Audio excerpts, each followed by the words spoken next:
नमस्कार दोस्तों, मैं अंजलि स्वागत करती हूँ आपका हमारे YouTube channel Tech Social Cloud में। आज का टॉपिक है आर्टिफिशियल इंटेलिजेंस के बारे में जानना। वो पहले कैसा था और अब हमारी लाइफ में कैसा हो गया है, इस बारे में जानना। ज़्यादातर लोगों को आर्टिफिशियल इंटेलिजेंस के कॉन्सेप्ट के बारे में ज़्यादा मालूम नहीं है। जैसे एक उदाहरण के रूप में, जब यूनाइटेड स्टेट में 1500 सीनियर लीडर से इसके बारे में पूछा गया तो उनमें से कुछ को तो इसके बारे में पता ही नहीं था और ओनली 70% लोगों को इसके बारे में पता था। उन्हें ये भी नहीं पता था कि ये उनके बिजनेसेस को कैसे इफ़ेक्ट कर सकता है। उन्हें ये तो पता था कि उनके बिजनेसेस में चेंजेस की पॉसिबिलिटीज़ हैं, बट एआई उसे कैसे इफ़ेक्ट करेगा ये वो नहीं जानते थे। तो चलिए जानते हैं सबसे पहले कि एआई क्या होता है। इंटेलिजेंस एक इस तरीके की मशीन है या कंप्यूटर या रोबोट जो कुछ इंस्ट्रक्शंस देने पर वो काम कर सकता है जो ह्यूमन के द्वारा किए जाते हैं। ये एक वाइड रेंजिंग टूल है जो हमें रीथिंक करने में हेल्प करता है कि हम किस तरह से अपने डेटा को इंटीग्रेट कर सकते हैं, किस तरह से अपने वाइड रेंज डेटा को मैनेज कर सकते हैं और उसे एनालाइज कर सकते हैं। तो आइए देखते हैं कब से एआई हमारी लाइफ में जगह बनाने की कोशिश कर रहा है। कुछ स्टडीज़ के अकॉर्डिंग सबसे पहला एआई प्रोग्राम 1951 में डायरेक्टर ऑफ प्रोग्रामिंग के द्वारा ऑक्सफोर्ड यूनिवर्सिटी में लिखा गया था। और कुछ स्टडीज़ की माने तो इस वर्ड का इन्वेंशन ही 1965 में डॉथर्ड कॉलेज में हुआ था। स्टार्टिंग के कुछ एआई एप्लीकेशंस के बारे में बात करें तो end of 1950s and starting of 1960s में रिसर्चर्स ने लॉजिक थ्योरिस्ट करके एक एप्लीकेशन को डेवलप किया जो मैथमेटिकल थ्योरम्स को प्रूव कर सकता था। और एक और एप्लीकेशन थी जिसका नाम था जनरल सॉल्वर। वो हमारी एक वाइड रेंज की प्रॉब्लम्स को सॉल्व कर सकता था।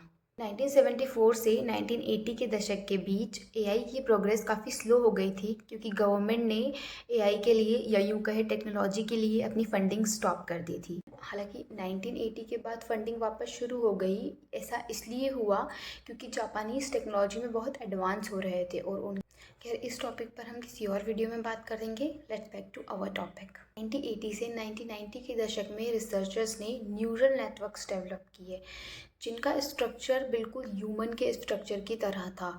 इन्हें ANNS यानी आर्टिफिशियल न्यूरल नेटवर्क्स या SNNS सिमुलेटेड न्यूरल नेटवर्क्स भी कहा जाता था। ये इमेज या स्पीच रिकॉग्नाइजेशन जैसे टास्क परफॉर्म करते थे। न्यूरल नेटवर्क कंप्यूटर्स को भी हेल्प कर सकते थे डिसीजन लेने के लिए। ये इसलिए होता था क्योंकि इनपुट और आउटपुट डेटा के बीच में जो रिलेशन है ये उसे समझकर बिल्ड करते थे अपने डिसीजन को। उसके बाद 1990 से 2000 के बीच में डेवलप किया गया मशीन लर्निंग को जो अभी भी काफ़ी यूज़ में है। एक ऐसी टेक्निक जो कंप्यूटर को एक्सपीरियंस के बेसिस पे अपने डिसीजन लेने में हेल्प करती है। अगर सिंपल भाषा में कहें तो कुछ प्री डिफाइंड रूल्स या पहले से जो एक्सपीरियंस देखा गया हो उसके बेसिस पे ये अपना डिसीजन लेती थी। कुछ मशीन लर्निंग का एग्जांपल देखें तो इमेज रिकॉग्नाइजेशन या स्पीच रिकॉग्नाइजेशन, जिसमें आपको कोई इमेज प्रोवाइड करनी होती है और आपको उसका आंसर मिल जाता है, या आप कोई वॉइस रिकॉर्ड करके भेजते हो उसके बारे में आपको जानना चाहते हैं तो वो आपको मिल जाता है। Neural language processing, fraud deduction, इसका बहुत ज़्यादा यूज़ होता है बैंकिंग सेक्टर में, health care and recommendation system, ऐसे भी बहुत सारे एग्जांपल्स होते हैं। 2010 के टाइम डीप लर्निंग कहानी में आया और ये एक बहुत ही पावरफुल टेक्निक है। डीप लर्निंग का use computer visions and natural language processing के लिए किया जाता था। इन टुडेज़ वर्ल्ड एआई हर क्षेत्र में एक्सपेंड कर रहा है। According to technology journalist Alice Bonasio के द्वारा एआई रिसर्च पहले 5 सालों में 12% की स्पीड से एआई कुछ सालों में बेहतरीन टूल के रूप में बिल्ड हुआ है जो रोबोट्स को ह्यूमन की तरह सोचने, समझने और कार्य करने की एबिलिटी देता है।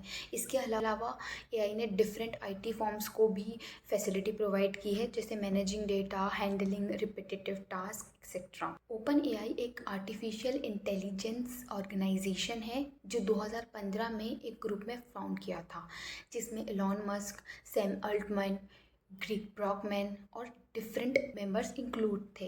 ओपन एआई ने रिसेंटली अपने कुछ एप्लीकेशंस डेवलप किए हैं, लाइक एक एप्लीकेशन है चैट जीपीटी जिसके बारे में आप सभी ने सुना होगा। और सबका कहना ये भी है कि ये सबकी जॉब भी ले सकता है, क्योंकि ये हर तरह से सक्षम है, हर तरह का सॉल्यूशन ये आपको प्रोवाइड कर सकता है। इन प्रोग्राम को ये भी बता सकता है, अगर आप इससे क्वेश्चन पूछे कि okay, plan for my trip from this location to this location, ये आपको डे वाइज, आपको लोकेशन वाइज, आपको विद किलोमीटर्स डेटा, ये आपको पूरा डेटा प्रोवाइड कर सकता है। ये पोयम लिख सकता है, पोएट्री लिख सकता है। ओपन एआई का एक और यूज़फुल एप्लीकेशन है DALL-E 2। ये एक इस तरीके की एप्लीकेशन है जैसे पेंटर्स इमेजिन करके कोई पेंटिंग करते हैं using water colour, using oil paintings etcetera. ये बिल्कुल उसी तरह से काम करता है। आपको बस कुछ इंस्ट्रक्शंस देने हैं और ये आपकी पेंटिंग तैयार कर देगा। है ना कमाल।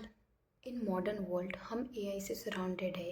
अमेज़ॉन के एलेक्सा से लेकर इंटरनेट तक, ये कहना कि अगर हम फ्यूचर में कोई भी चीज़ बाय करेंगे तो उसमें एआई पार्ट होगा तो कुछ गलत नहीं होगा।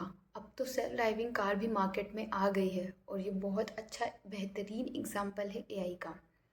एआई का यूज़ इतनी सारी चीज़ों के लिए किया जा रहा है, तो क्या हम ये बोल सकते हैं कि हमारा फ्यूचर बिना एआई के इमेजिन करना पॉसिबल ही नहीं है। चलिए देखते हैं कि एआई किस तरह से डिफरेंट सेक्टर्स में हमारी हेल्प कर सकता है। हेल्थ सेक्टर इंडस्ट्री में एक अपलिफ्ट की तरह साबित हुआ है। ये बिजनेस की हर फील्ड को बढ़ा रहा है, डेटा सिक्योरिटी से लेके रोबोट ऑपरेशंस तक। फिनेंस, कुछ एक्सपर्ट्स की माने तो एआई और बैंकिंग बिजनेस परफेक्ट कॉम्बिनेशन है। Real time data transformation, accuracy and large scale data processing finance area की कुछ इम्पॉर्टेंट एलिमेंट्स होते हैं। ट्रांसपोर्ट एंड ट्रेवल्स की बात की जाए तो हम बोल सकते हैं कि मैप नेविगेशन बहुत अच्छा एग्जांपल है एआई का। ई कॉमर्स, क्या आपने कभी ऐसे कपड़ों की पिक्स देखी है जो आपको एक वेबसाइट पे मिल जाते हैं और दूसरी वेबसाइट पे नहीं मिलते? ऐसा होता है और ये पॉसिबल हुआ है मशीन लर्निंग की वजह से। मशीन लर्निंग एक ऐसी टेक्नोलॉजी होती है जो कस्टमर के एक्सपीरियंस को पर्सनलाइज करने के साथ साथ बिक्री भी बढ़ाती है इन ई कॉमर्स साइट। सकते हैं कि ये एक तरह का हिंट है कि हमारे सामने हमारा फ्यूचर है। ये अब साइंस फिक्शन नहीं है, ये अब रियलिटी है। रिसेंट प्रोजेक्शंस 2040 तक सेल्फ ड्राइविंग कैपेबिलिटी वाले व्हीकल्स 33 मिलियंस प्रोडक्ट सड़कों पर हमें दिखाई दे सकते हैं। अब अगर बात करें एआई के फ्यूचर की, तो ये कहा जा सकता है कि अब बहुत सारी कंपनीज़ भी एआई के टूल का यूज़ करके अपने वर्क को परफॉर्म कर सकती हैं, जैसे कोडिंग, कंटेंट राइटिंग, पेंटिंग में भी वी कैन से बहुत सारे सेक्टर में अब इसका यूज़ किया जा सकता है। कुछ स्टडीज़ का मानना है कि अगर एआई सब कुछ ओवरटेक कर लेगा तो जॉब की अपॉर्चुनिटीज़ भी कम हो जाएंगी।